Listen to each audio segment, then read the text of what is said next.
Decrease your debt. Don't let debt sit on your chest like a heavyweight, weighing down every dream you've got. Face the numbers, tell the truth to yourself, and decide today that you're done running. Live below your means, not below your potential, because discipline beats desire every time. Pay something, even if it's small, again and again, because progress loves consistency. Handle your money with purpose, and one day soon, freedom will walk into your life like it owns the place. 1. Face your debt honestly and take full responsibility for every number. 2. Build daily discipline by spending less than you earn, no excuses. 3. Take consistent action, even small payments, until freedom replaces stress. Face your debt honestly and take full responsibility for every number, because nothing changes until you look it straight in the eye. And I mean really look at it, not peek and run, not make excuses, not blame the economy, your family, bad luck, or that one mistake from years ago, but sit down. Breathe and say, this is mine, I own it, and since I own it, I can change it, because denial feels comfortable but it's expensive, and honesty might sting at first but it sets you free. You see, debt grows in the dark. It thrives on silence, fear, and avoidance, but the moment you shine a light on it, write every number down, big or small, interest rates and due dates. That monster starts shrinking, and right there is where power comes back to you, because grown folks handle business, they don't hide from it. They don't wait for a miracle. They become the miracle by choosing responsibility over excuses. And yeah, it's uncomfortable. Your stomach might tighten. Your mind might race. But discomfort is temporary while discipline pays dividends for life. So you stop saying, I can't look at this, and start saying, I'm strong enough to face this, because strength isn't shouting or flexing. It's staying in the room when you want to run. It's telling yourself the truth even when nobody's watching. And once you accept full responsibility, something shifts. You stop feeling like a victim and start acting like a leader, because leaders don't point fingers, they point the way, and from that moment on, every decision becomes clearer. You ask yourself, does this help me or hurt me? Does this move me forward or keep me stuck? And slowly, day by day, your habits start lining up with your goals. You stop buying things to impress people who don't pay your bills. You stop spending money. You don't have to fix emotions that discipline could heal. You learn that saying no now means saying yes to freedom later. And let me tell you something.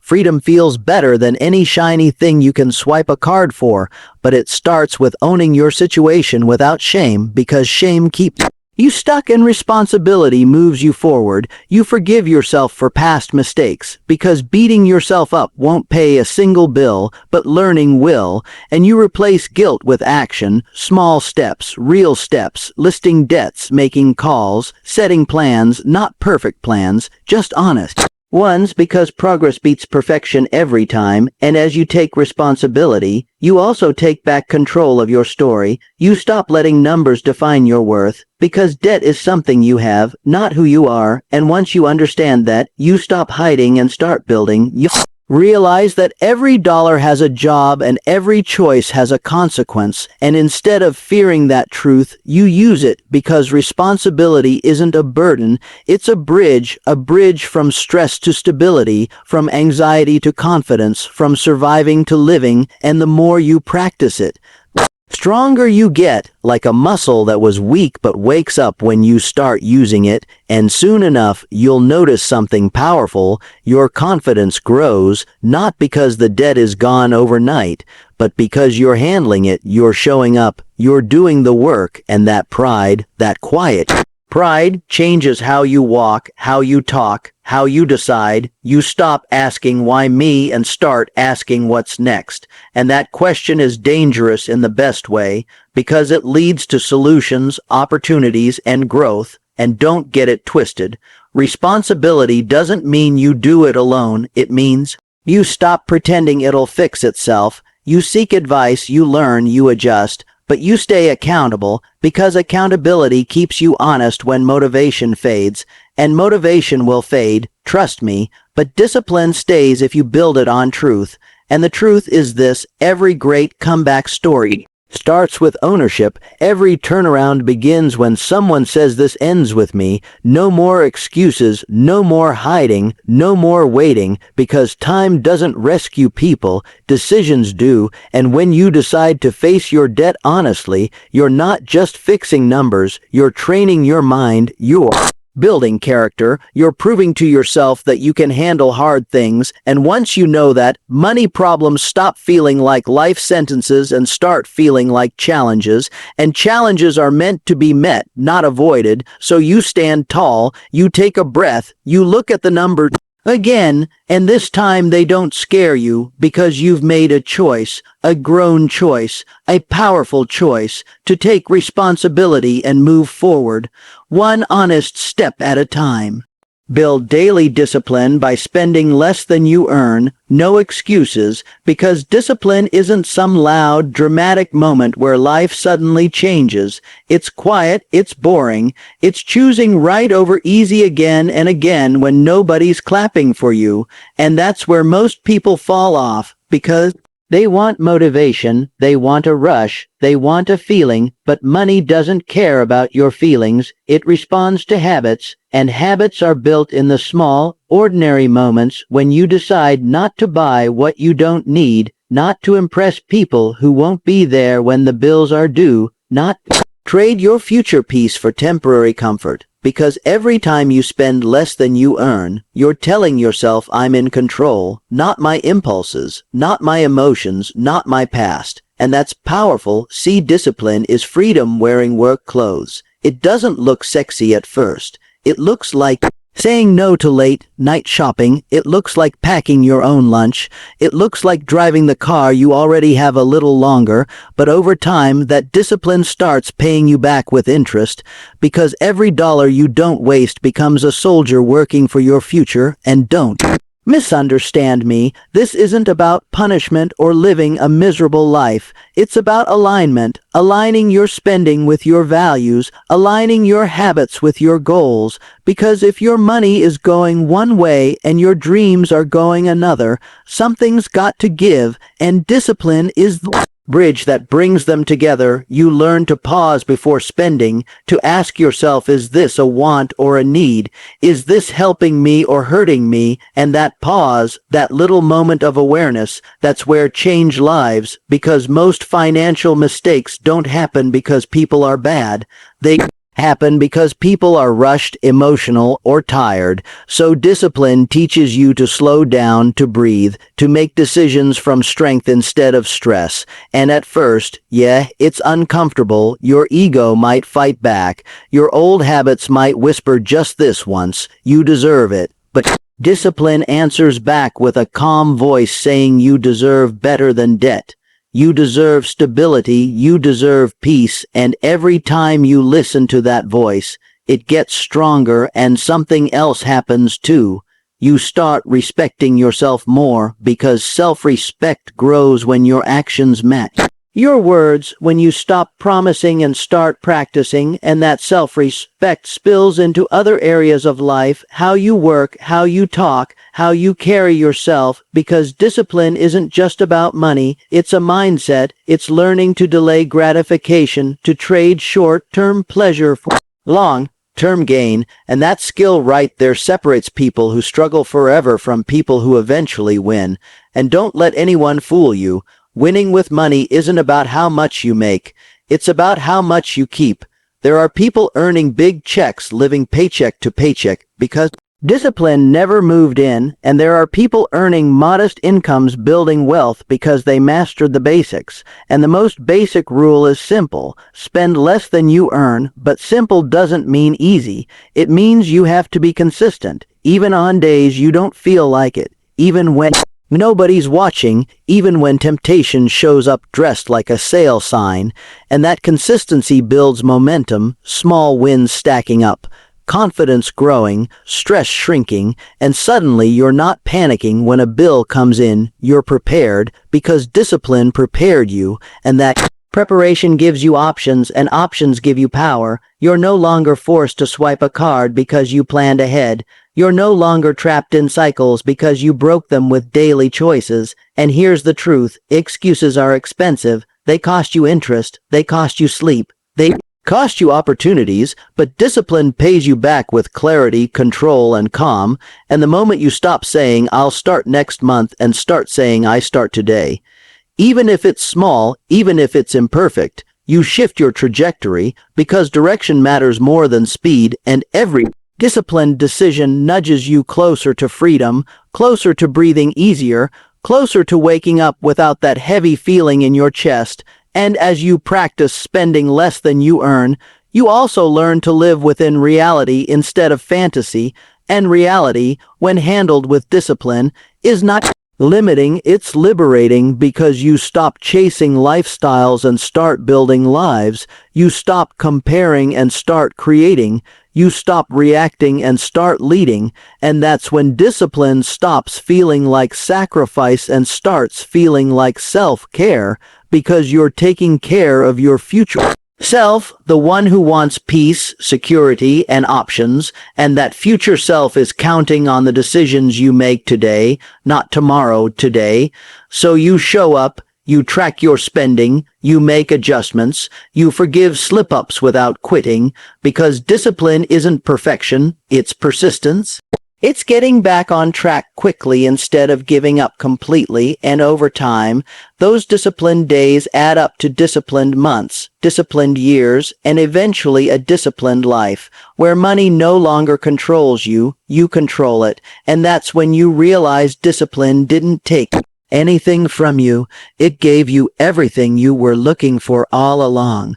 Take consistent action, even small payments, until freedom replaces stress, because consistency is the real secret nobody wants to hear.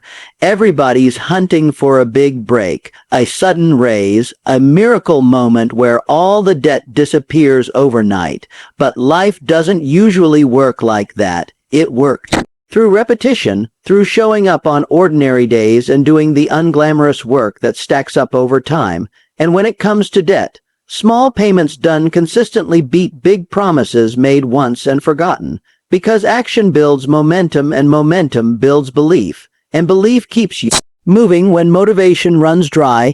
You see, most people don't fail because they can't do big things. They fail because they underestimate the power of small things done daily, a few extra payments, a little more than the minimum, a conscious choice to send money toward freedom instead of comfort, and at first it might feel pointless, like throwing pebbles at a mountain, but mountains are worn down by constant pressure, not single explosions, and every small payment is pressure applied in the right direction.